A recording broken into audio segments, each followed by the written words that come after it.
Hey guys, this is this week's video. I hope that you guys will enjoy it. So basically, I'm gonna go over this week's winning deck, which was Dimir.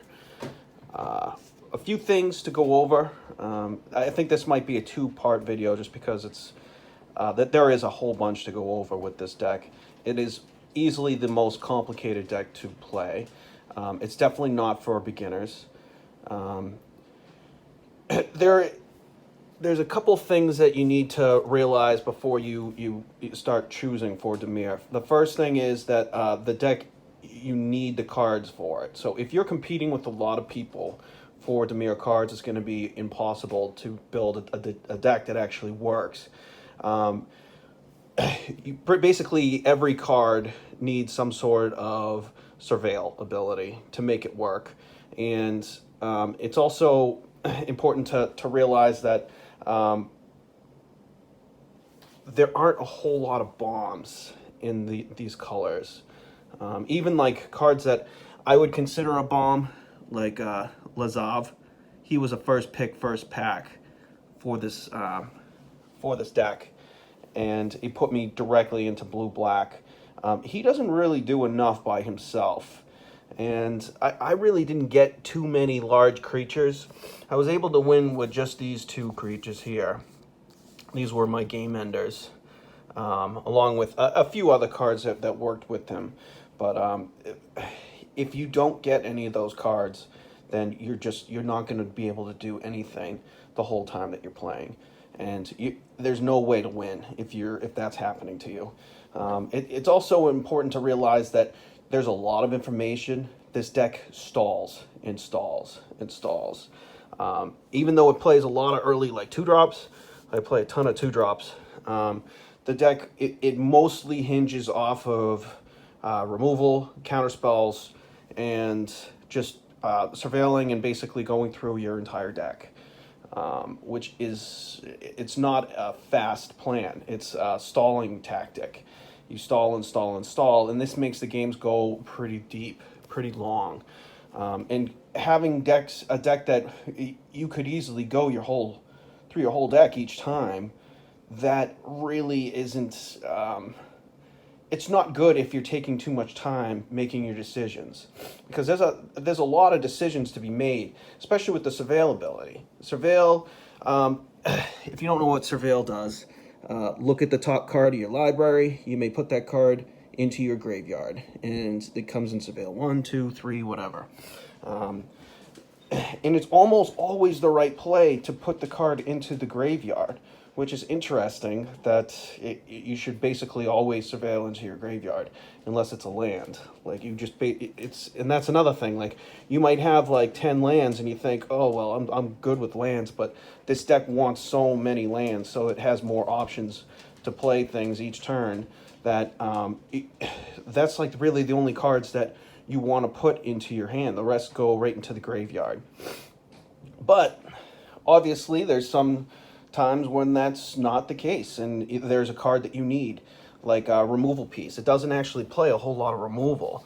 Like it only plays a couple cards. So you might need your one price of fame, and finding it is your biggest option, or your biggest goal. So you have to give up options in order to get the options that you need, and it's just a difficult deck to pilot. It really is. It's not as easy as a beginner might think, and because of that, your games can easily go to time. And obviously, like if you're playing with your friends, then time isn't as important.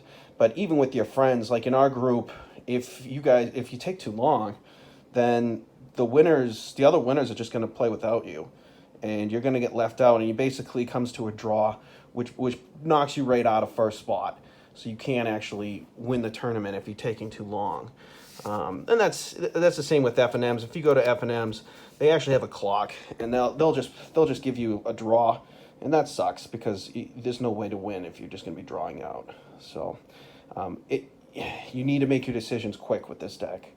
And you can't just be sitting there looking at the top of your library going, oh, what's my best option? What's my best option? You kind of have to have an idea of what you're doing, what you're looking for at any given time. You know, am I looking for my draw spells, or am I looking for counter spells, or am I looking for like a finisher? Like being able to prioritize and get out the get it out there as soon as possible is very important. All right, so with that being said, I'm going to go over kind of how this works. So the deck, its 2 drops are very good. They're basically how you're going to start the game and how you're going to power out your basically all your wins. So this guy here, I ended up with 2 of them. You want as many as these guys as you possibly can. They come out early. They're 1/3s, which make them great blockers.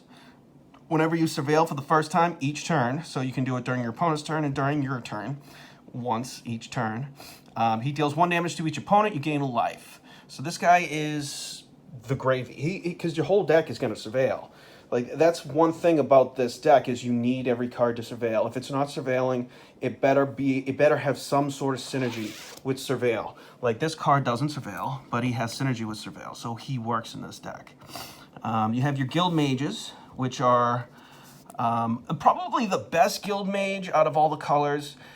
Being able to keep your opponent's guys tapped is a pseudo removal that you can really abuse and take advantage of to put in some good attacks, or to keep guys tapped down, make them extend their hands, and then come out and really mess them up.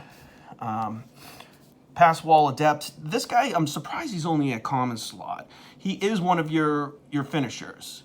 He makes it so a creature can't be blocked, and that's one of the best ways to go over the head and stop them, or just put on some damage, because you're not going to be doing a whole lot of damage with the Dimir deck.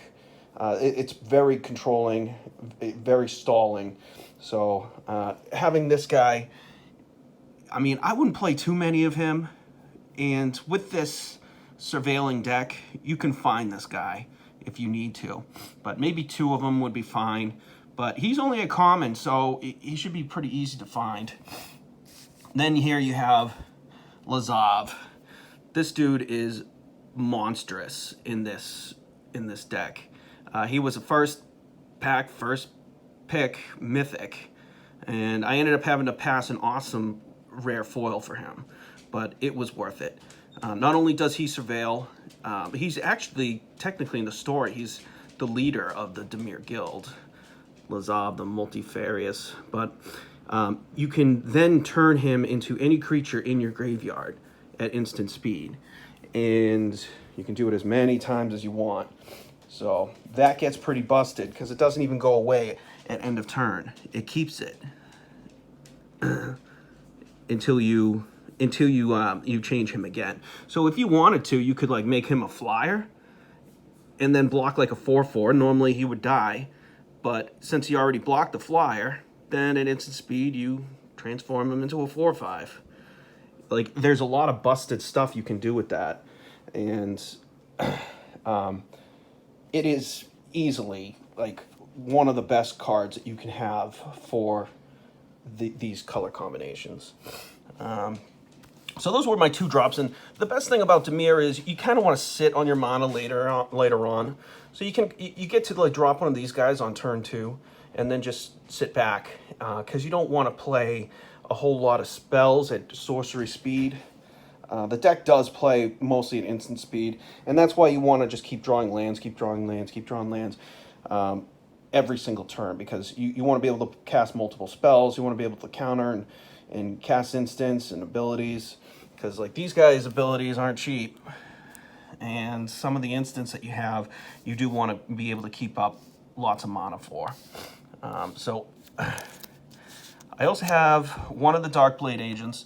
He is insanely good in this deck. Every time you surveil, which you can do at instant speed, pretty consistently actually, he gives him Death Touch, and whenever he deals combat damage to a player, you draw a card. So this guy is just nuts, and you only need one.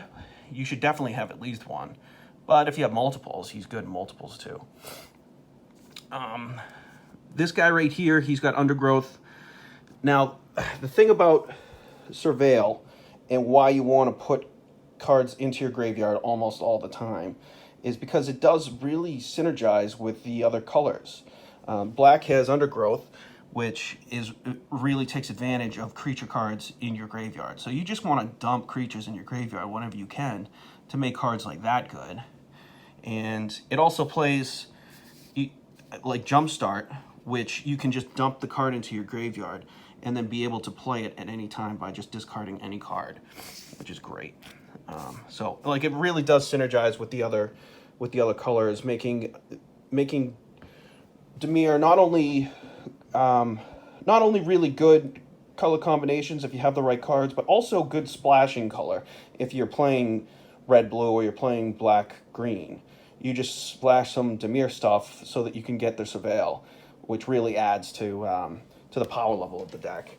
And these are my finishers here. Dowser of Lights and Watcher of the Mist. Not the best finishers, but they're good enough. You know, 3/4 flyer, it's fine. And 4/5, just a big monster for 5 mana. Most of the green creatures for 5 mana are only 4/4s, so it's pretty good. I do have one other finisher here, Quasi-Duplicate, which is a sorcery that makes a token copy.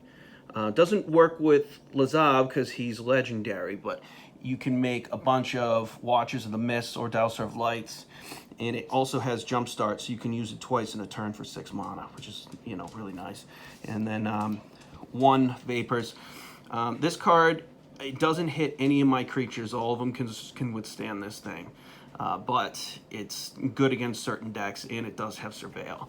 One of the best things about playing cards like that in a deck like this is that even if you don't need it, it's still fine because you can just discard it, or you can just Surveil it into your graveyard when you see it, because you do so much surveilling. I play 2 ways to draw cards. First is Disinformation Campaign. That card is insanely good. If you're playing Dimir, you should have at least one of these things, I feel. You know, like, there was some gaps that I really wish I had the 4 mana 3/3 hexproof flying guy, but I mean, cards like this are just gonna get you there all the time. It's a little slow, but it just draws so many cards that you never really run out of gas. You're just gonna keep going with this.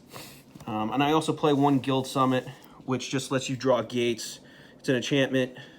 It lets you draw cards by tapping gates, and then whenever you play a gate, you draw a card. And I just played 4 gates, 4 on-colored gates, or 3 on-colored gates, and 1 Gateway Plaza. I normally wouldn't play this, but I did play the Guild Summit, so I figured, why not? Good thing about surveilling so much is that you're gonna get all the cards that you really need. So I'm going to take a break here, and then I'm going to go over a lot of the instant speed cards and how you should play this deck in the next video, or the next part. All right, so I'm going to end there.